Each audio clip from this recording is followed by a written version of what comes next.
사랑하는 전국에 있는 모든 그리스도교의 형제자매 여러분, 우리 부활절 예배 시작하도록 하겠습니다. 우리 아멘송으로 마음 준비하겠습니다.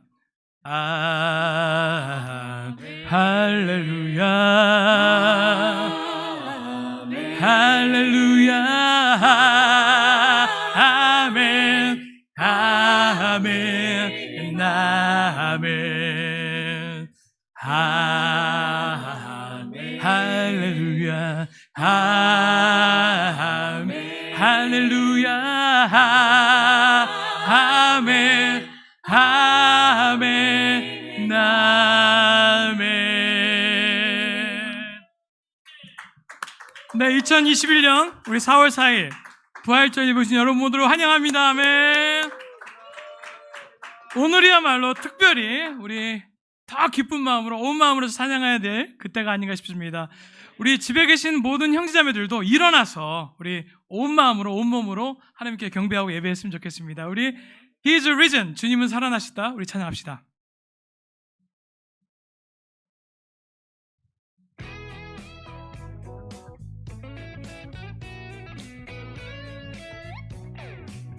He is risen. He is risen. He is risen. He is risen, my Jesus.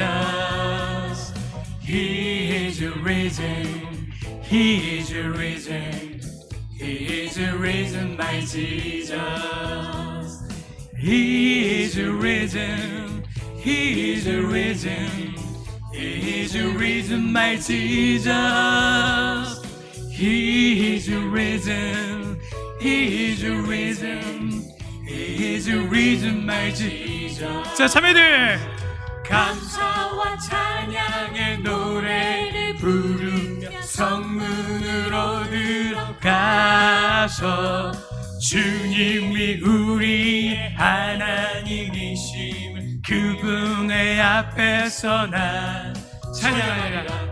온 땅아 주님께 환호성 올려 기쁨의 노래로 예배. 우리는 그의 것 그의 백성 그가 이루시는 야. He is risen. He is risen. He is risen. He is risen, my Jesus. He is risen. He is risen. He is risen, my Jesus. 감사와 찬양의 노래를 부르며 성문으로 들어가서 주님이 우리의 하나님이심을 그분의 앞에서 난 찬양하리라. 알파와 오메가 처음과 나중 죄악의 저주를 끊고 완전한 자유 위에 부활하시 영원히 계시는 주. He is risen. He is risen. He is risen, my Jesus. He is risen. He is risen. He is risen, my Jesus. He is risen. He is risen. He is risen. He is risen, my Jesus. He is risen. He is risen. He is risen, my Jesus.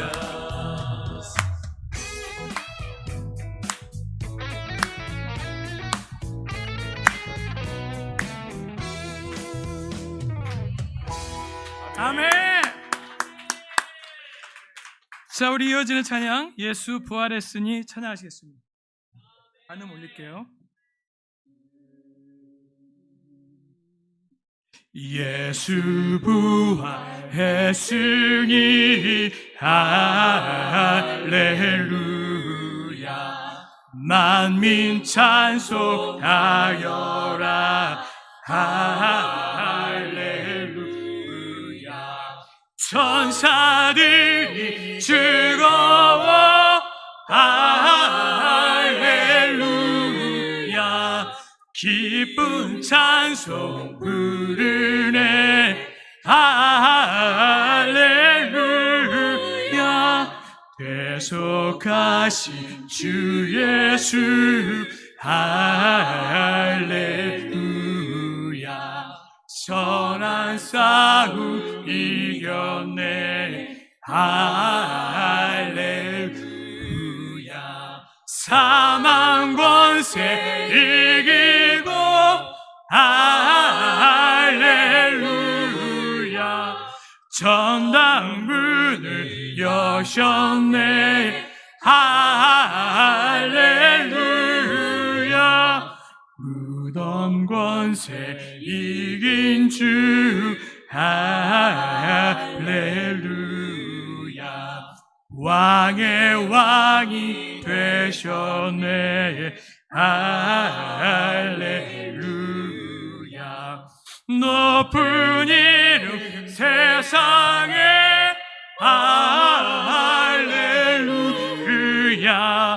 널리 반포하여라 할렐루야. 길과 진리 되신 주 할렐루야. 우리 부활하겠네 할렐루야. 부활 생명 되시니 할렐루야. 우리 부활하겠네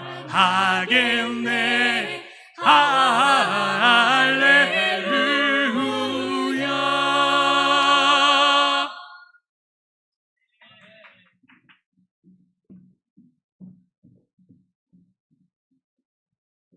아멘. 2021년 4월 4일 한국 그리스도교회 부활절 연합 온라인 예배 오신 여러분들을 온 마음으로 진심으로 환영합니다. 환영합니다, 여러분. 코로나로 어려운 상황이지만 이렇게 온라인으로 연합 예배를 함께 드릴 수 있어서 하나님께 찬양드리고 모든 분들에게 감사의 마음 전합니다. 오늘 환영은 짧게 부쩍부터 시작하겠습니다. 보이지는 않지만 우리 온라인으로 예배드리는 형제자매를 위해서 박수로 환영해 주고 격려해 주시면 좋겠습니다. 제일 먼저 일산제재 그리스도교회 환영합니다. 그 다음에 명동 그리스도교회 환영합니다. 세 번째로 강서 그리스도교회 환영합니다. 네 번째로 잠실 그리스도교회 환영합니다. 다섯 번째로 분당교회 환영합니다.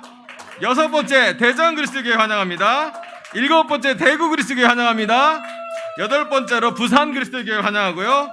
마지막 아홉 번째로는 한국의 최난다 제주 가정교제들을 환영합니다. 특별히 오늘은 미국의 한국뿐만 아니라 미국의 LA 오렌지 카운티 교회에 있는 한국인 미니스트리 제자들이 함께 예배를 드리고 있는데요. 그분들을 진심으로 환영합니다. 우리 모두 환영합니다. 2021년 올해도 하나님이 많은 역사를 이루셨습니다. 먼저 올해 세례받은 소식을 잠깐 화면과 함께 띄워주시기 바랍니다. 화면 잠깐 보여주시기 바랍니다. 대전교회 2월 20일 날 이경래 김영신 부부의 딸 이희진 고1 틴이 세례를 받았습니다. 감사합니다. 잠실교회 틴 연인실 함께 역사하셨다고 합니다. 3월 21일 이미경 결혼부 잠실교회에서 세례를 받았습니다. 축하합니다. 그 다음에 일산교회 3월 28일 날 오정현 이영수 부부의 딸 오예린 양이 세례를 받았습니다. 환영합니다. 그 다음에 3월 28일 부산교회 싱글 정재우 형제가 세례를 받았습니다. 축하드립니다. 그 다음에 제주 가정교회 소식을 짧게 전해드리겠습니다. PPT 잘리면 안 되는데 하나만 더 있는데 아직 소식이 하나 더 있는데 죄송합니다. 제가 보내드렸는데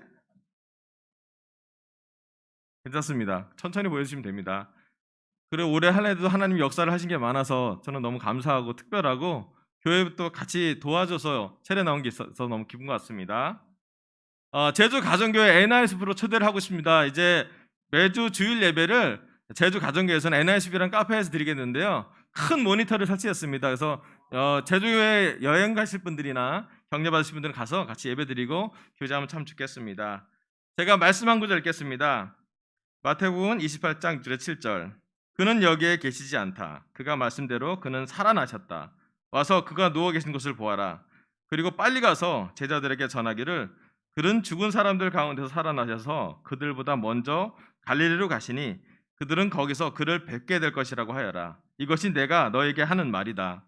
오늘 예수님의 부활을 기념하는 특별한 시간입니다. 오늘 예배 순서를 간략히 말씀드리겠습니다. 환영과 기도를 마치고 먼저 헌금 나눔을 대구교회 김현지 자매가 나눠주십니다. 헌금 기도를 강동진 목사님이 해주십니다. 헌금이 끝나고 성찬떡 말씀에는 잠실교회 배인호 목사님이 준비하고 계시고 성찬떡을 하고 기도를 할 것입니다. 그다음 성탄 포도주 말씀에는 분당교회 임혜정 목사님이 성탄 포도주 말씀을 전한 후에 또 기도해 주실 예정입니다. 반응에는 김호 목사님, 끝기도는 명동교회 정도현 목사님께서 준비해주고 계십니다. 예배를 시작하시면서 부산교회를 섬기고 있는 김성경 집사님께서 첫 기도를 해주시겠습니다. 기도하시겠습니다. 하나님 아버지 감사드립니다. 오늘 부활절을 맞아 함께 예배드릴 수 있어 감사드립니다. 예수님께서 이 땅에 오셔서 십자가에 죽으시고 3일 만에 다시 살아나심을 기념하는 부활절입니다. 예수님께서 이 땅에 오셨음에 대해서 감사드립니다. 예수님의 삶과 죽음과 부활이 이 땅에 새 역사를 만드시고 저희에게 사랑과 삶에 대하여 알게 하심에 대해서 감사드립니다. 오늘이 2021년 부활절입니다.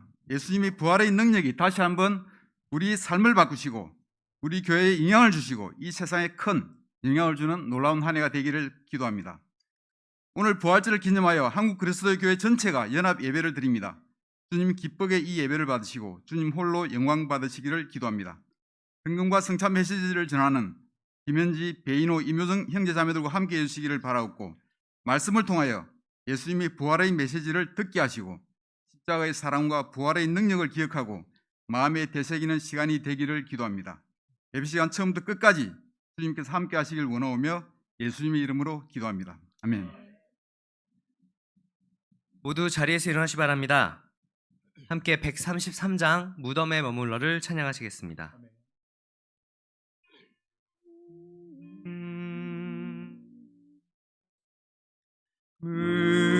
무덤에 머물러 예수 내 구주 새벽 기다렸네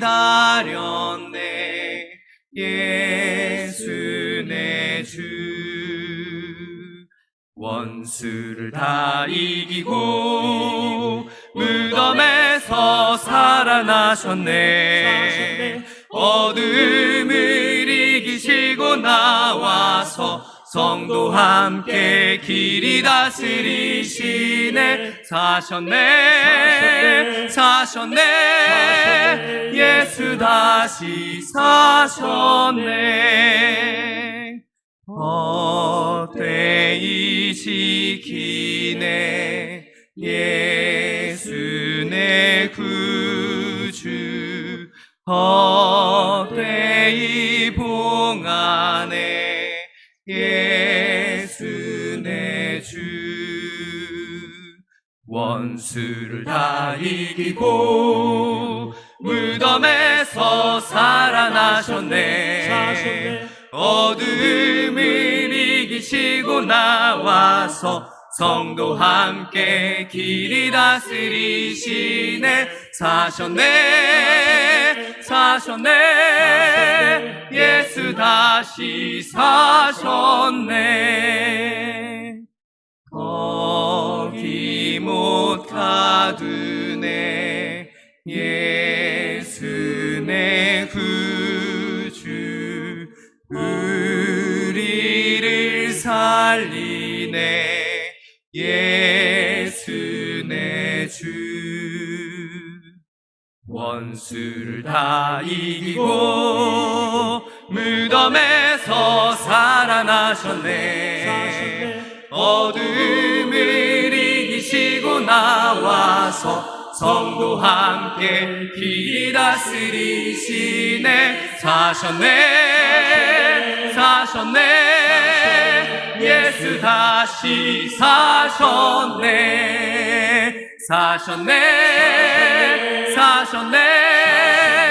예수 다시 사셨네 아멘. 모두 자리에 앉으시기 바랍니다.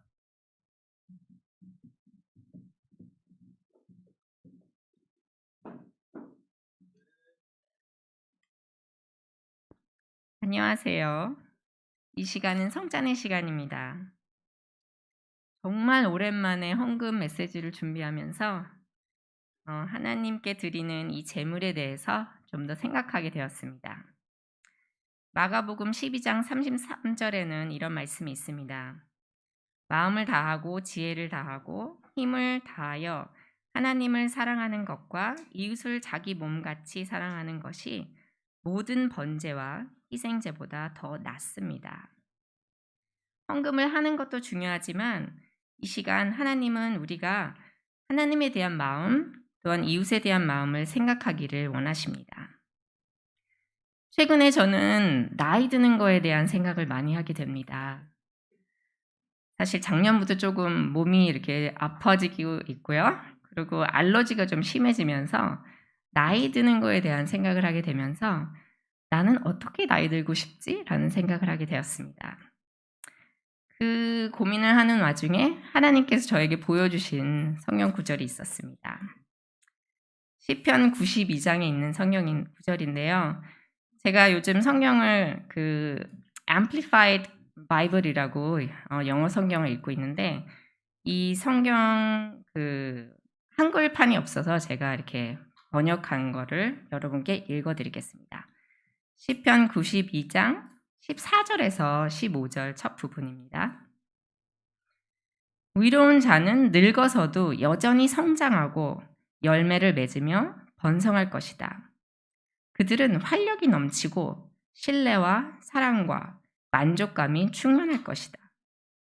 그들은 하나님의 위로우심과 하나님의 약속을 지키시는 신실한 분이심을 선포하는 살아있는 기념비가 될 것이다. 이 구절을 묵상하면서 되게 격려도 되었지만 위로운 자가 나중에 늙어서 어떻게 될지에 대한 생각할 때 격려도 됐지만 너무나 도전이 되는 구절이었어요. 늙어서도 여전히 성장할 거다. 사실 이렇게 처음 세례 받았을 때 저희가 이렇게 드러나는 죄들을 회개하고 한 20년이 지나면 되게 많이 변해 있고 하지만 정말 뿌리 깊은 그런 죄성들, 마음의 죄성들은 변하기가 참 어렵다는 것을 많이 느낍니다. 그래서 그만큼 드러나게까지 이렇게 성장하지 않는 것을 많이 느끼고 있습니다. 또한 여기에 나와 있는 늙어서도 신뢰와 사랑과 만족감이 충만할 거라고 얘기하고 있는데 이 신뢰에 대해서도 생각해 봤습니다. 나이 들면서 당연히 하나님을 더 신뢰하겠지라는 생각도 하지만 저는 최근에 제가 얼마나 이렇게 컨트롤하려는 그런 성향이 강한지를 많이 느낍니다. 집에서도 집안일이 내 마음대로 다 이렇게 돼 있어야 되고 저렇게 강한 남편을 제가 컨트롤하려고 하는 것도 느끼고 또 우리 아이들을 보면서 이래라 저래라 이거 했니 저거 했니를 매번 체크하는 저를 보면서 내가 얼마나 이렇게 컨트롤하려는 게 강한지를 많이 느끼고 어떤 상황에서 내가 원하는 대로 되지 않을 때 정말 불안함을 많이 느끼고 있습니다. 많은 것을 경험하고 그것을 통한 이렇게 어떤 판단력이 생기면서 내가 생각하는 대로 이렇게 그 어떤 일들이 결정되길 바라는 것을 참 많이 보고 있습니다. 그래서 요즘 가장 많이 기도하는 것이 정말 어떤 상황에서도 하나님을 신뢰하고 그리고 하나님께 내 모든 것을 그냥 내려놓고 하나님의 뜻을 정말 전적으로 따를 수 있는 거에 대해서 요즘 많이 기도하고 있습니다. 또한 사랑하는 거에 대해서 생각해 봤습니다. 처음 세례 받았을 때는 저는 되게 단순한 사람이었습니다. 그리고 제 주변에 있는 사람도 그렇게 복잡하진 않았던 것 같아요. 하지만 이제는 많은 시간이 지나고 저도 훨씬 더 복잡한 사람이 되어 있다는 것을 느끼고 제 주변에 있는 사람들도 많은 것을 겪으면서 훨씬 더 복잡한 사람이 되어 있습니다. 우리는 병을 앓게 되기도 하고 사랑하는 사람을 잃은 사람들도 많고요. 또 많은 상처를 받기도 하고 또 반복되는 상처 때문에 트라우마도 생기고 등등 여러 가지 많은 인생을 통해서 많은 일들을 겪고 있습니다. 이렇게 더 복잡해진 제가 이런 복잡해진 사람들을 더 깊게 사랑하는 부분에 있어서는 더 많이 센시티브해져야 되고 더 깊어져야 함을 많이 느낍니다. 하지만 때로는 사랑하기가 참 힘들다고 느낄 때도 있습니다. 또한 만족하는 것에 대해서도 생각해보면 옛날에는 사소하고 또 작은 것에 쉽게 만족했습니다. 지금은 하나님께 더 많은 것을 받았음에도 불구하고 더 많은 것을 얻고자 하는 저를 발견하게 됩니다. 이렇듯 부족함이 참 많고 아직 가야 할 길이 참 먼 저를 보게 되지만 더욱더 성장해서 하나님이 살아있는 그런 기념비가 되고 싶습니다. 또한 산 제물로서 하나님께 드려지길 소망합니다. 이 부활절날 이 헌금의 시간을 통해서 무엇인가 하나님께 드리기 전에 하나님은 우리의 마음이 더 준비되길 원하신다는 것을 기억하면서 헌금하시기를 바라겠습니다. 기도하겠습니다. 하나님 아버지, 감사합니다. 오늘 저희들에게 이 기쁨의 헌금의 시간을 허락하심을 찬양합니다. 2000년 전에 당신이 이 땅에 내려오셔서 우리에게 보여주신 그 사랑과 그 모범은 저희들에게 감동이었고 가장 큰 사랑이었습니다. 오늘 이 시간 우리가 헌금을 드리기 전에 예수의 마음을 갖기를 원합니다. 당신께서 어떤 한 과부의 랩돈 두 푼을 가장 높게 보셨던 것처럼 오늘 시간 우리의 제물을 드리기 전에 우리의 마음과 영을 살필 수 있는 저희들이 되어지기를 소망합니다. 이 부활절 형식적이고 그냥 종교적인 행사로 보내는 것이 아니라 우리의 마음을 살피고 우리의 마음을 바르게 해서 당신께 기쁨을 드리며 우리의 삶이 산 제물로 당신께 드려지기를 소망하고 싶습니다. 늘 항상 우리에게 큰 자비와 은혜를 베푸신 당신께 감사와 찬양을 돌리며 주 예수 그리스도의 이름으로 기도합니다.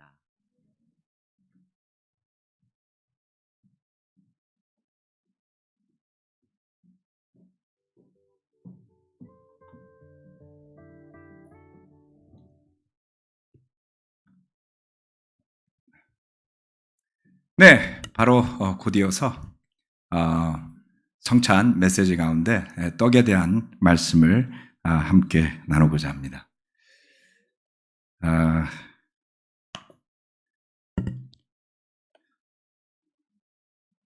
네, 지난 한 해 코로나의 상황이 매우 어려운 가운데서도 우리 특히 대구에서 먼저 복잡한 전염이 빨리 진행되었는데 대구교회 형제자매들 모두 무사하고 또 그 가운데서 건강하게 한 해를 지낸 것, 또 전국으로 퍼지고 심지어는 미국에서 코로나 상황이 심각해지면서 우리 형제자매들 가운데도 몇몇 분들이 감염이 되었다는 소식을 듣고 함께 기도를 한 일들도 있었습니다. 결과적으로 지난 1년 또 이 봄에 이르기까지 어려운 상황 속에서도 적지 않은 수의 수천 명에 해당할 텐데요. 우리 교회 형제자매들의 가족을 모두 포함해서 코로나로 목숨을 잃거나 하는 어려움을 겪은 분들이 없었다라는 것이 참으로 감사한 일인 것 같습니다. 또 오늘 이렇게 반가운 모습으로 서울에서 부산까지 모든 목회자분들이 함께 부활절 예배를 함께 축하하기 위해서 이 자리에 모이게 되고 한 것이 너무나 기쁘고 감사한 일입니다. 오늘 떡에 대한 메시지와 포도주에 대한 메시지로 나눴는데요. 네. 떡에 대한 메시지의 제목은 뜨거운 마음으로 떡을 뗍시다입니다. 먼저 말씀을 같이 읽도록 하겠습니다. 누가복음 24장 30절로 34절까지의 말씀인데요. 네, 함께 제가 읽겠습니다. 그리고 그들과 함께 음식을 잡수시려고 앉으셨을 때 예수께서 빵을 들어서 축복하시고 떼어서 그들에게 주셨다. 그제서야 그들의 눈이 열려서 예수를 알아보았다. 그러나 한순간에 예수께서는 그들에게서 사라지셨다. 그제서야 그리고 잠깐만요. 알아서 넘겨주시는 건가요? 네.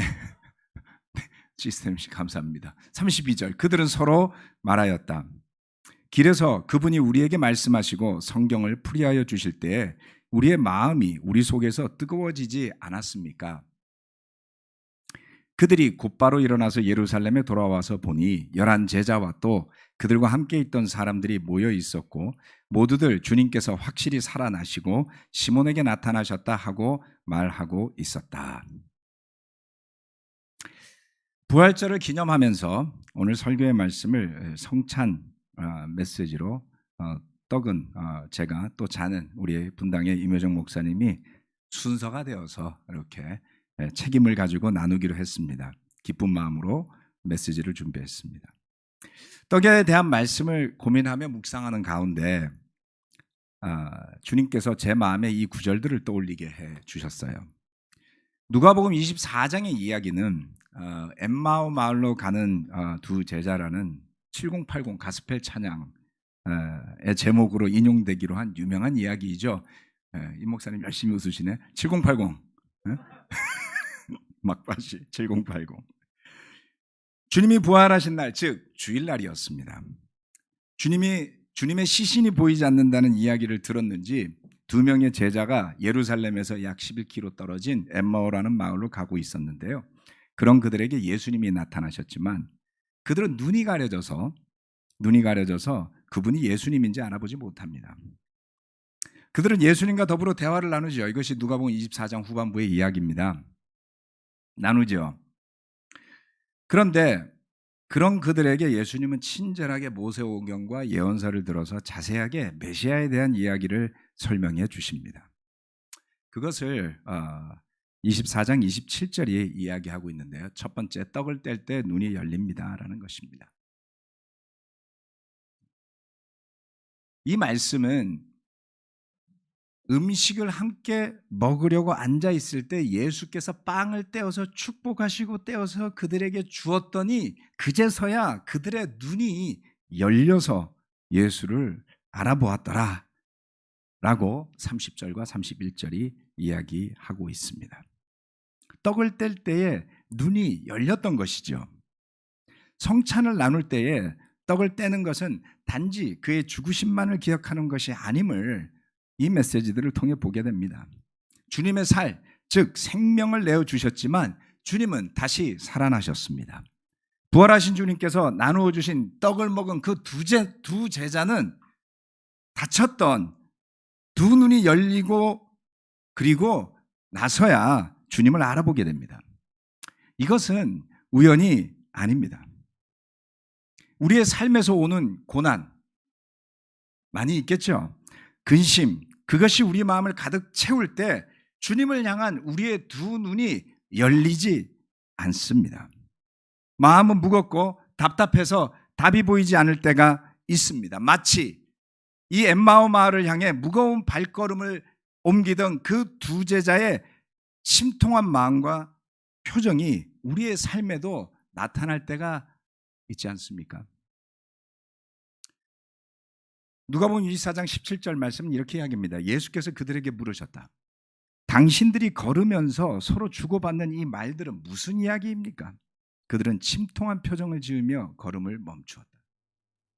이 두 제자가 예루살렘을 떠나서 가는 길에 분위기가 어땠는지 이 구절이 설명하고 있죠. 주님이 도대체 무슨 이야기를 하고 있나요? 라고 옆에서 끼어들었을 때 그들은 침통한 표정으로 멈춰 섭니다. 혹시 오늘 우리 가운데 침통한 표정으로 계시는 분들이 있다면 주님의 살을 기념하는 떡을 뗄 때에 그 주님을 향한 저와 여러분의 눈이 열리게 되기를 기대합니다.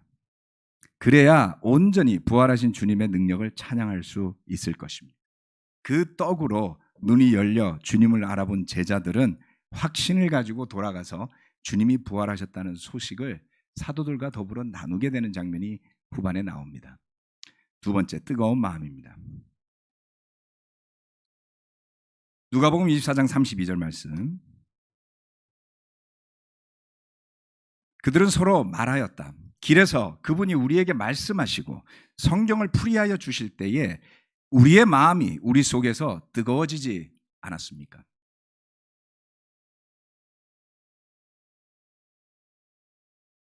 심통하고 어두웠던 제자들이 아직 이 사람이 예수신 줄을 몰랐어요. 그런데 이 한 나그네 이야기에 귀를 기울이기 시작을 했더니 그 어둡고 침통한 마음이 점점점 밝아지더니 나중에 뜨겁기까지 했던 것입니다. 아마 들으면서 이런 생각이 들지 않았을까요? 이게 뭐지? 도대체 왜 우리 마음이 다시 뜨거워지고 설레는 걸까? 무엇이 그것을 가능케 했던 것일까? 라는 것을 뒤에서 눈이 열린 뒤에 그들은 깨닫습니다. 주님이 말씀해 주셨기 때문이었죠. 예수님을 접한 사람들의 반응은 격하게 갈렸습니다. 그를 미워하고 죽이려 들든지 아니면 뜨거워지고 찬양하며 병이 낫고 귀신이 떠나는 기적을 체험했던 것이죠. 형제자매 여러분, 주님을 만났던 때에 우리의 마음이 얼마나 뜨거웠는지 기억나십니까? 엊그저께 멀리 사는 한 형제로부터 전화가 왔어요. 삶이 매우 어려워 보였습니다. 약 1시간 반을 하소연을 들어주다시피 긴 시간을 이야기를 들었습니다. 그렇게 어려운 가운데서 그 형제가 잊지 못하는 게 있어요. 얼마나 뜨거운 마음으로 우리가 주님의 사랑을 느끼며 살았었는지. 수십 년이 지났습니다. 삶이 어려워요. 그런데도 그 한 줄기 희망, 맛보았던 그 뜨거운 사랑, 그 마음을 잊지 못하고 있는 것이 절망적인 순간에도 그를 지탱해주는 그런 영혼의 닷과 같은 역할을 하는 것을 보게 됩니다. 죄를 회개하기 위해 성경 공부를 하면서 금식하면서 기도하는 순간, 몸도 마음도 무겁게 느꼈던 순간이 있었습니다. 하지만 주님의 십자가를 바라보면서 희망을 느끼지 않았습니까? 그의 사랑을 온전히 느끼면서 진실한 회개의 마음으로 침례를 받을 때에 우리의 마음과 영혼이 얼마나 자유로웠으며 또 마음이 뜨거웠었습니까? 저는 그 뜨거운 마음을 성경 공부를 도와주는 제자들로부터 온전히 느낄 수 있었습니다. 그 시간을 저는 지금도 감사드리고 있습니다. 세례받고 제자가 되고 나서 예배를 참석하기 위해 또는 바이블톡에 참가하기 위해 상사들에게 양해를 구하고 때때로는 아직도 열심히 일하고 있는 동료들을 뒤로 하고 먼저 나올 때 뒷머리가 따갑기는 했지만 마음은 얼마나 뜨겁고 기뻤었습니까? 종종 그 이후로도 지난 수십 년의 제자의 삶을 사는 동안 마음이 뜨거워지는 때가 있기는 했지만 제가 이 부활절의 떡에 대한 말씀을 준비하며 뒤돌아보니 마음이 뜨거워지고 믿음의 희망이 저의 가슴을 채우는 체험을 한 지가 언제인가 싶었어요. 통상 성찬 쉐어링 할 때 대부분의 형제자매들은 나와서 예전에 제가 이랬습니다 이러는데 저는 지금 이렇다는 걸 말씀드리는 거예요. 일종의 고백입니다, 여러분. 주님의 마음을 느끼지 않는 제자의 삶은 어쩌면 가혹하고 혹독합니다. 세상에 온전히 몰입할 수도 없고 영적으로도 몰입할 수도 없는 어정쩡한 상태에 사는 그러한 상태, 가혹하고 혹독한 삶이 됩니다. 주님이 전해주시는 뜨거운 마음이 없는 삶은 그처럼 답답한 삶의 연속일 수밖에 없습니다, 여러분. 주님의 부활을 기념하며 떡을 떼는 그 순간 주님의 그 마음이 저와 여러분에게도 전해지기를 저는 기도드렸습니다. 이 떡을 떼면서 우리의 눈이 열리게 될 것을 저는 믿습니다. 우리 자신의 삶의 무게만 바라보는 그 답답한 심정과 닫힌 눈에서 벗어나 주님의 가르침으로 눈을 뜨게 되면서 다시 한번 그 엠마오 마을에서 주님의 말씀을 들었을 때 뜨거워졌던 그 순수함이 되살아날 수만 있다면 나이가 무슨 소용이겠습니까? 오늘 찬양 인도자들이 시작할 때 그러한 마음으로 부활을 찬양하는 찬양을 불러줄 때 정말 마음이 뜨거워짐을 느꼈습니다. 떡을 떼시면서 함께 기도하시겠습니다. 주님, 오늘 이 자리에 사랑하고 존경하는 동료 목회자들과 또 찬양 인도자들과 우리 잠실교회 형제 자매들이 한 자리에 모여 있고요. 또 온라인상으로는 서울로부터 부산, 저 태평양을 건너서 얼바인에 있는 형제 자매들까지 함께 이 부활을 기념하고 찬양하는 예배에 함께하고 있습니다. 오늘 우리가 이 떡을 뗄 때 조금 전에 함께 읽었던 그 말씀이 되살아나서 마치 어느 한 부분이라도 우리의 믿음에 또는 마음의 눈이 감기어진 것이 있다면 열리게 도와주십시오. 또한 온갖 잡다한 생각들이 우리를 지배하고 있다면 그 뜨거운 주님의 복음의 능력이 우리를 다시 한번 일깨워 주셔서 생명력 있는 제자의 삶을 부활의 기쁨 가운데 그리고 우리의 부활을 기대하며 걸어갈 수 있도록 우리의 발걸음을 또 지난 시간의 수고와 헌신들을 주님께서 축복하여 주시길 간절히 바라며 예수 그리스도 이름으로 기도합니다. 아멘.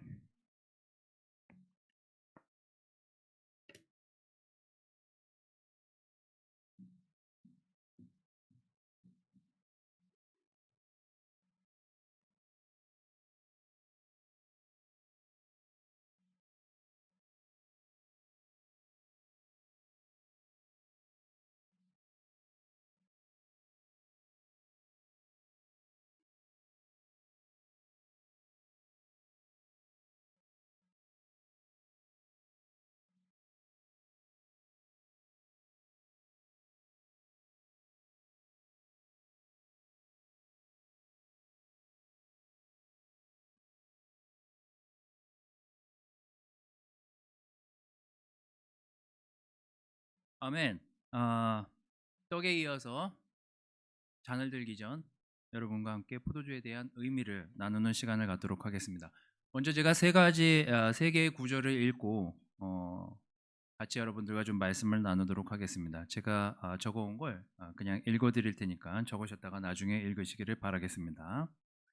마태복음하고 누가복음에 나와 있는 예수님의 성 만찬에 대한 이야기와 고린도전서에 나오는 바울이 인용한 성찬의 구절을 읽어드린 다음에 같이 잔에 대한 말씀을 좀 나눌까 합니다. 먼저 마태복음 26장 27절 30절 말씀을 읽어드리도록 하겠습니다. 또 잔을 들어 감사 기도를 드리신 후 제자들에게 주시며 말씀하셨다. 모두 이 잔을 마셔라. 이것은 많은 사람의 죄를 용서하기 위해 흘리는 내 계약의 피이다. 내가 분명히 말해두지만 내 아버지의 나라에서 너희와 함께 새 것으로 마시는 그 날까지 내가 결코 포도나무에서 난 것을 마시지 않을 것이다. 그들은 찬송을 부르고서 감난산으로 갔다. 다음은 누가복음에 나오는 성만찬의 스토리입니다. 누가복음 22장 17절에서 20절 말씀입니다. 그리고서 예수님은 잔을 들어 감사 기도를 드리신 후 말씀하셨다. 너희는 이것을 가져다가 너희끼리 나누어 마셔라. 나는 이제부터 하나님 나라가 올 때까지 포도나무에서 난 것을 다시 마시지 않을 것이다. 예수님은 또 빵을 들어 감사 기도를 드리고 떼어서 제자들에게 주시며 이것은 너희를 위해 주는 내 몸이다. 너희는 이것을 행하여 나를 기념하라 하고 말씀하셨다. 그리고 예수님은 저녁을 잡수니 후에 마찬가지로 잔을 들고 이렇게 말씀하셨다. 이 잔은 너희를 위해 흘릴 내 피로 세우는 새 계약이다. 그리고 마지막으로 고린도 교회에 바울이 편지를 보내면서 성찬에 대한 이야기, 예수님의 말씀을 인용해서 한 구절을 여러분들에게 읽어드리도록 하겠습니다. 고린도전서 11장 25절, 29절 그리고 30절을 제외하고 31절을 함께 읽어드리도록 하겠습니다. 또 저녁을 잡수신 후에 마찬가지로 잔을 들고 이 잔은 내 피로 세우는 새 계약이다. 이것을 행하여 마실 때마다 나를 기념하라 하셨습니다. 여러분은 이 빵을 먹고 이 잔을 마실 때마다 주님의 죽으심을 그분이 오실 때까지 전하십시오. 그러므로 누구든지 함부로 주님의 빵을 먹고 잔을 마시면 그분의 몸과 피에 대하여 죄를 짓게 되는 것입니다. 따라서 여러분은 자신을 살핀 후에 그 빵을 먹고 그 잔을 마셔야 합니다. 우리가 성찬에 참여하기 전에 먼저 자신을 살피면 심판을 받지 않을 것입니다. 저는 그냥 간단하게 제목이라고 한다면 잔을 들기 전 이라는 제목으로 말씀을 전할까 합니다.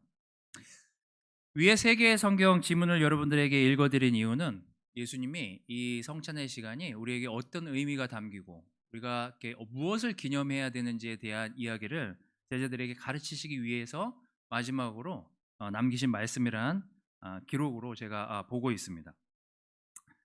먼저 이 아까 읽어드렸던 구절 중에 고린도 교회에 편지를 보내면서 이 성찬에 대한 스토리를 이야기한 이유는 제자들이 성찬을 하면서 그냥 막 아무 생각 없이 성찬을 하고 있었던 제자들이 그 교회에 있었던 것 같아요. 그러다 보니 바울이 예수님이 어떤 의미로 이 성찬을 행해야 하는지를 가르치기 위해서 편지에 그 기록을 남겼습니다. 그리고 앞에 위에 마태복음과 그 누가복음에 나오는 그 구절들은요, 여러분도 아시다시피 예수님이 이제 돌아가시기 직전, 잡히시기 직전에 그들하고 마지막 밤을 보내면서 그들에게 이 떡과 잔이 의미하는 것이 무엇인지에 대한 말씀을 나누기 위해서, 그들에게 가르치시기 위해서 기록한 구절로 보시면 되겠습니다. 위 구절들을 그냥 정리해서 나열해 보면서 그냥 제 스스로 우리가 잔을 들기 전에 무엇을 기억하면 좋을까에 대한 이야기들을 여러분과 같이 말씀을 좀 나누려고 합니다. 3가지 정도로 정리해 봤는데요. 첫 번째, 바울이 이야기한 이 잔의 의미를 되돌아보면 결국 잔을 들기 전에 결국 나 자신을 살펴보는 일을 먼저 하라는 것이죠. 그래서 첫 번째는 나를 살피는 태도로 잔을 드시기를 바랍니다. 바울은 우리가 성찬을 하기 전 반드시 자기를 돌아보라라고 권고하고 있습니다. 그 이유는 성찬전에 의미 없이 잔을 들고 기념하는 하나의 의식처럼 행해지는 성찬을 행하는 이들을 경계하는 바울의 마음이 담겨져 있습니다. 근데 무엇을 경계해야 하는지에 대한 기록 또한 그 위에 고린도 교회에 편지를 보내면서 이러이러하기 때문에 너희들이 잔을 들기 전에 여러분의 태도를 돌아보라고, 그러고선 그 위에 설명까지 더 붙여놨습니다. 고린도전서 11장 18절에서 19절 말씀은 이렇게 기록하고 있습니다. 우선 나는 여러분이 모이는 교회 안에 분열이 있다는 말을 듣고 있는데 어느 정도 그것이 사실임을 나는 믿습니다. 여러분 가운데 그런 당파가 있게 될 때는 하나님의 인정을 받는 사람이 반드시 드러나기 마련입니다. 그러므로 여러분이 함께 모여서 먹는 그것은 진정한 성찬이라고 할 수 없습니다. 바울이 그 교회를 보며 경계한 것은 그 안에 서로 반목과 불신과 올바르지 않은 태도와 사람들 안에 그것이 해결되지 않은 채로 성찬에 참여하는 이들이 존재한다는 것을 들었기 때문입니다. 감사하게도 올해 캠퍼스를 섬길 기회를 주셔서 캠퍼스를 맡은 지 2개월 반이 지났습니다. 좋은 것은 내가 저 나이에 뭘 했지? 라고 느끼면서 그들하고 시간을 보내는 지금의 시간이 굉장히 신선합니다. 캠퍼스들이 부럽기도 합니다. 아무리 뛰어도 지치지 않는 캠퍼스들을 보고, 아무리 만나서 수다를 떨어도 지치지 않는 그들을 보면서 여러 가지 생각이 들었습니다. 제가 주 누나, 기현이 나이에 뭘 했을까? 저는 그 시절을 돌아봤습니다. 잠깐 동안 교육전도사라는 일반 교회의 직분을 감당하기도 했고, 또 군종병이 되어서 군에서 감사하게도 군 교회를 섬길 시간들이 있었습니다. 하지만 20대의 제 마음속에는 계속해서 해결되지 않는 저의 죄성, 저의 문제들이 어떻게 해결해야 될지 몰라 고민하던 시간들이 제 20대의 초반부터 후반까지의 시간들이었습니다. 그렇기 때문에 전 사실 이 교회에 감사한 마음이 많습니다. 벌써 21년을 이 교회 형제자매들과 함께 했습니다. 어떤 분은 30년, 어떤 분은 32년, 어떤 분은 1년이 되었을 수도 있습니다.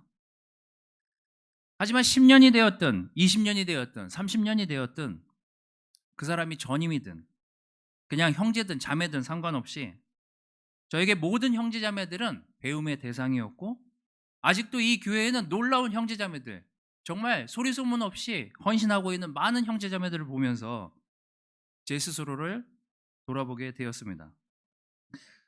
성숙한 형제자매들이 있음에 다시 한번 감사를 드립니다. 어떤 때는 그 형제자매들을 보면서 제가 부끄럽기 그지없이 느껴질 때가 굉장히 많습니다.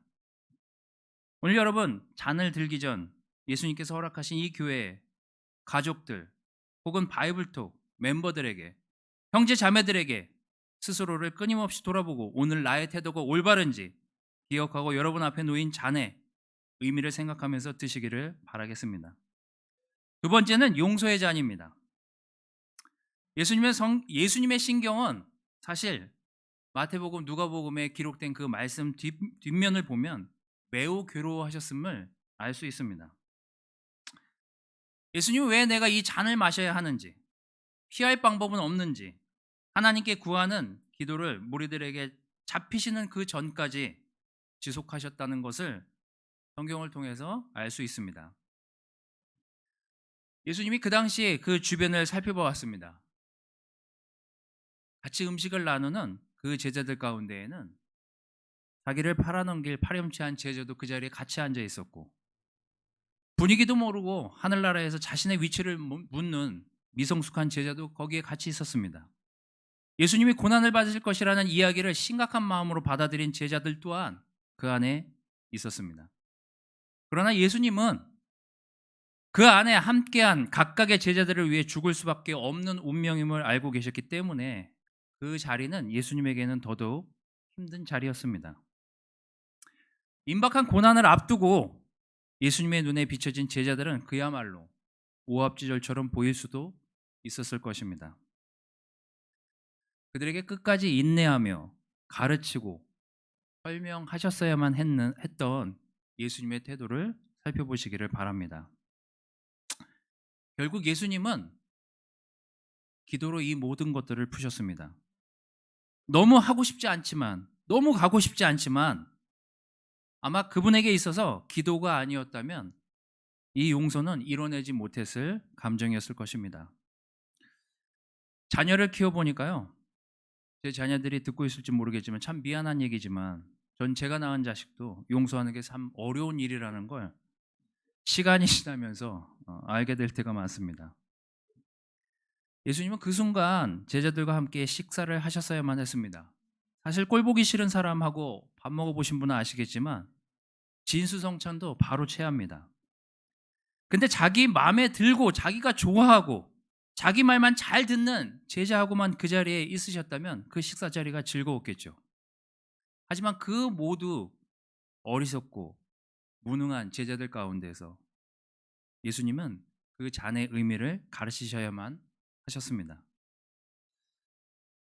오늘 예수님의 피를 의미하는 잔을 마시기 전에 내가 용서를 구해야 하고 용서해야 할 사람이 있는지를 살펴보고 여러분 앞에 놓인 잔을 들어 예수님을 기억하시는 시간이 되시기를 바랍니다.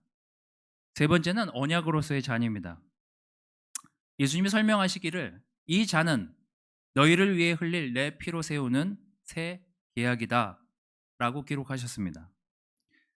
예수님은 이 잔을 드시면서 약속을 건네십니다. 이 잔을 들 때마다 나를 기억하라고요. 이 말씀에 의거해서 우리는 매주 성찬을 합니다. 그리고 그 잔을 들 때마다 우리에게 그 약속, 서약, 계약을 기억하라는 것입니다. 여러분과 제가 몸이 불편해서 죽기 전까지 계속할 성찬에 빼먹지 말고 기억해야 할 이것은 예수님과 한 약속입니다. 예수님 그때 제자들과 한 언약으로 아마도 지금 이 시간까지 포도 관련 식품은 드시지 않을 것입니다. 포도는 열매로서의 가치보다 그것이 썩고 묵혀져 더 비싼 값에 팔립니다. 포도 한 상자의 값이 2만 원이라고 친다면 포도 한 상자를 주 원료로 만든 와인은 수천, 수억 원에 이르는 와인도 있습니다.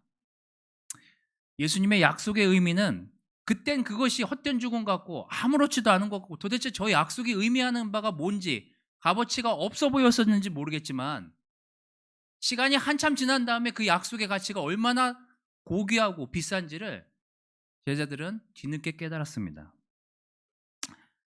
훌륭한 어떤 선생 하나가 대수롭지 않게 한 약속처럼 여겨졌고, 지난 그 약속이 지속되면서 우리는 돈으로 살 수 없는 엄청난 약속, 엄청난 계약서를 가지고 있음을 알게 되었습니다. 그 계약서는요, 저희가 폐기하지 않는 순간 지속됩니다. 심지어 우리가 폐기했다가 그 계약서가 갖는 가치가 엄청나다는 걸 알고 다시 계약서를 쓰자고 예수님께 들이밀어도 예수님은 다시 써주실 수 있는 은혜의 계약서입니다. 사실 이런 계약서는 어디에도 존재하지 않습니다. 자기가 폐기하고 자기가 돌아보니 엄청난 계약임을 알고 다시 쓰겠다고 오면 다시 써주는 그런 계약서가 세상 어디 존재하겠습니까? 이 언약의 잔이 우리 앞에 놓여져 있음을 감사하게 생각하십시오. 내 앞에 놓인 성찬의 잔을 드시기 전에 여러분, 우리의 태도를 살피고 용서를 기억하고 계약으로서의 잔을 기억하시면서 여러분 앞에 놓인 잔을 드시기를 바라겠습니다. 제가 기도하고 포도주를 함께 나누도록 하겠습니다. 하나님, 저희들에게 놀라운 언약을 주심에 너무나 감사를 드립니다. 참 용서하기 부족하고 함께하기를 부족해하고 내 태도를 돌아보기보다 남의 태도를 더욱더 크게 보는, 참 제 삶을 볼 때마다 어떻게 이런 사람을 예수님이 사랑할 수 있을까를 참 스스로 많이 돌아보게 됩니다. 정말 우리 때문에 고통당하시고 우리 때문에 십자가에 박히셔서 돌아가셨지만 정말 우리에게 희망을 주시고 부활을 선물로 주심에 감사를 드립니다. 오늘 이 부활절에 당신의 잔을 들면서 우리의 태도와 우리의 마음속에 있는 용서하기 싫은 마음들이 있다면 용서할 수 있도록 우리의 마음을 바꿔주시기를 또한 기도를 드립니다. 하나님, 당신의 언약을 기억하며 이 잔을 들고 당신과 함께하는 그 시간까지 이 언약의 잔을 기억하는 저희들이 되길 기도드리고 감사드리면서 사랑 많으신 예수님의 이름으로 기도드렸습니다. 아멘. 잔을 드시면서 135장 주님께 영광 함께 찬양하시겠습니다. 잔을 드신 분들은 자리에서 일어나셔서 함께 일어나셔서 찬양하셨으면 좋겠습니다. 주님께 영광입니다. 주님께 영광, 다시 사신 주, 사망 권세 모두 이기시었네. 피노 입은 천사 돌을 옮겼고 누셨던 곳은 비어 있었네. 주님께 영광, 다시 사신 주, 사망 권세 모두 이기시었네. 부활의 주님 나타나시사 두려움과 의심 물리치셨네. 주의 교회 기뻐 찬송하여라. 다시 사신 주님 죽음 이겼네. 주님께 영광, 다시 사신 주, 사망 권세 모두 이기시었네. 생명의 힘급 영광의 주님, 주님 없는 삶은 헛될 뿐이라. 주의 사랑으로 세상 이기고 요단 건너 본향하게 하소서.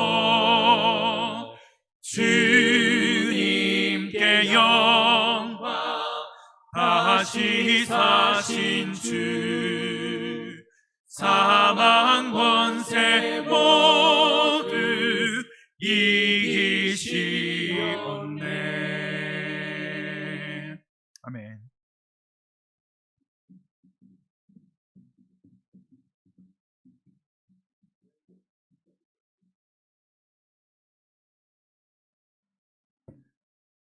예수님이 부활하셨습니다. 참 굉장히 놀라운 소식이고 참 그 기쁨은 믿는 사람들에게는 이루 말할 수 없는 부분입니다.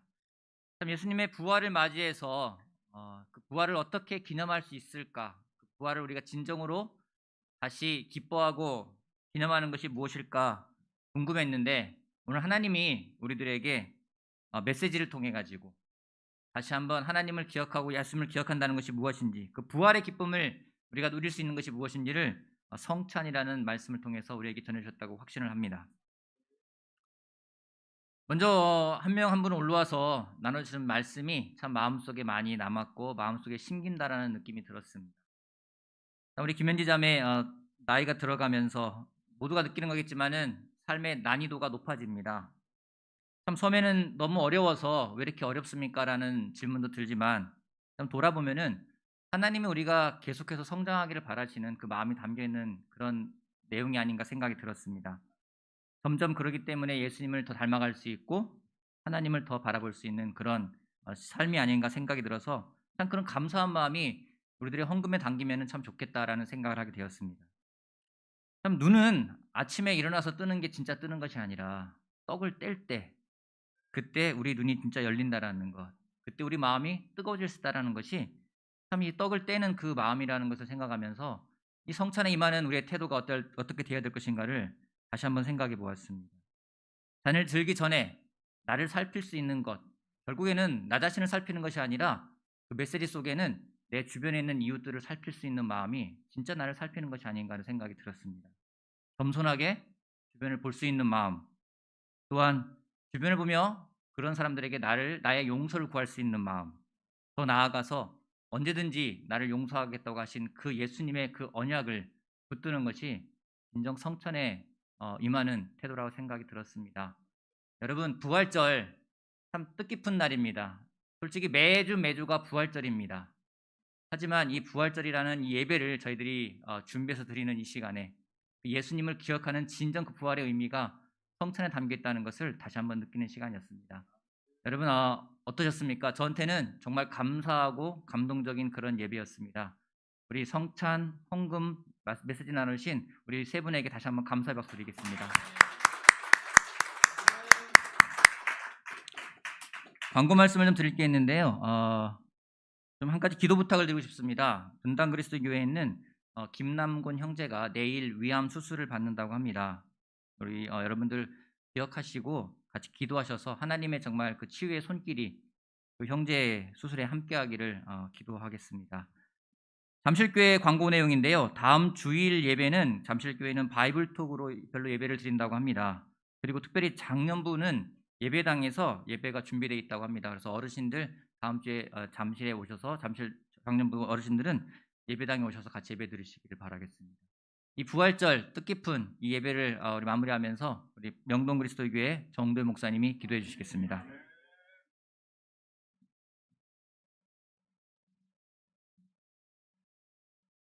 놀라우신 하나님 감사합니다. 저희가 죄 가운데 속에서 지옥을 향하여 두렵게 걸어가고 있을 때 부활하신 예수님께서 우리의 손을 잡으시고 우리를 사랑하시는 아버지의 품으로 인도해 주셨습니다. 부활하신 예수님께서 우리 마음에 들어오셔서 우리의 삶을 완전히 변화시키셔서 새로운 마음, 새로운 꿈, 새로운 관계, 새로운 공동체 안에서 이제 옛삶을 벗어버리고 오직 예수님 안에서 아버지를 위하여 다른 사람을 위하여 살 수 있는 놀라운 마음을 부활시켜 주셨습니다. 우리의 지나온 인생은 전적으로 주님의 섭리 가운데 여기까지 오게 되었으며 남은 삶도 오직 주님의 뜻 가운데 숨겨져 있는 줄 믿습니다. 우리가 해야 할 일은 오늘도 부활이요 내일도 부활이요 우리는 날마다 우리의 옛삶을 죽이며 남은 인생은 오직 주님의 것이요 주님의 뜻을 위하여 주님께서 살게 하신 시간임을 기억하고 우리가 하나님의 나라를 확장시키며 하나님 나라 안에서 하나님의 뜻대로 살기 위한 걸음을 힘차게 걸어가기를 간절히 바랍니다.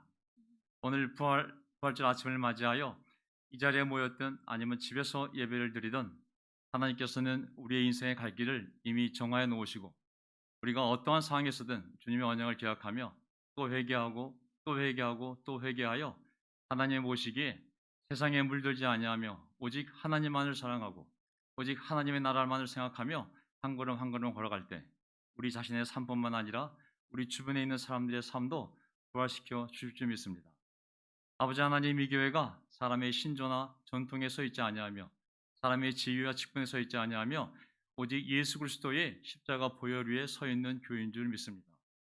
우리가 순결해져서 정말 순결해져서 복음 위에서 말씀 위에서 정말 순결해져서 다시 우리의 영혼이 엠마오로 가던 두 제자가 주님의 말씀을 듣고 심통한 마음에서 기쁜 마음으로 바뀌었듯이 우리 마음에 그런 마음이 부활되어질 때 하나님 우리를 다시 힘차게 사용하실 줄 믿습니다. 주님의 이 언약의 피는 얼마나 놀라운지 우리가 아무리 멀리 주님과 떨어져 있다 할지라도 아무리 많은 죄를 지었다 할지라도 우리의 절망과 실망이 아무리 큰 회의감을 불러일으켰다 할지라도 우리가 무릎을 꿇고 주님을 향하여 우리의 죄를 고백하며 주님께 돌아가기를 원했을 때 마치 탕자가 돌아오는 그 여정에서 아버지가 두 팔 벌리고 달려오시듯이 우리를 언제나 환영해 주시는 놀라운 약속이 우리에게 있음을 기억하며 오늘도 주님께 나아가는 시간이 되기를 간절히 바랍니다. 주님, 먼저 저희들의 마음을 순결하게 만들어 주시고 하나님을 사랑하는 마음을 부활시켜 주시고 우리 형제들을 믿는 마음을 부활시켜 주시고 그리고 하나님 안에서의 소망을 부활시켜 주시고 그리고 서로를 향한 순결한 사랑을 부활시켜 주셔서 이 세상에 선교사를 보낸 이유와 그 선교사들의 후손으로서 우리가 이 땅에 남아있는 이유를 저희가 분명히 깨닫는 시대가 열릴 수 있도록 저희를 인도하여 주시옵소서. 이 예배를 준비한 모든 손길이에 주님 함께 하시길 바라고 마지막으로 부산 분당교회 김명훈 형제가 오늘 수술을 받습니다. 하나님의 은혜의 손길이 그와 함께 하셔서 그에게 새로운 생명을 허락하여 주시고 온전한 몸으로 하나님을 섬기는 데 부족함이 없도록 그 수술을 집도하여 주시옵소서. 우리의 주님이신 예수 그리스도 이름으로 기도합나이다. 네, 모두 자리에서 일어서시기 바랍니다. 부활절 연합 예배를 마치면서 찬양하도록 하겠습니다. 주 너를 지키시고 우리 온 마음으로 찬양하겠습니다. 주 너를 지키시고 그 얼굴을 내게 돌리시며 찬평강을 그 얼굴을 내게 돌리시며 주의 은혜는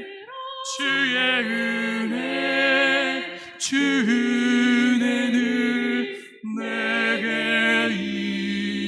있으라. 아멘 아멘 아멘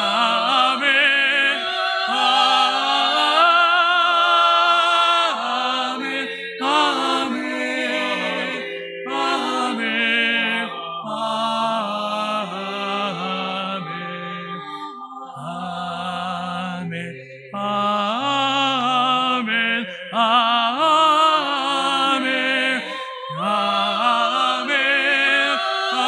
아멘 아멘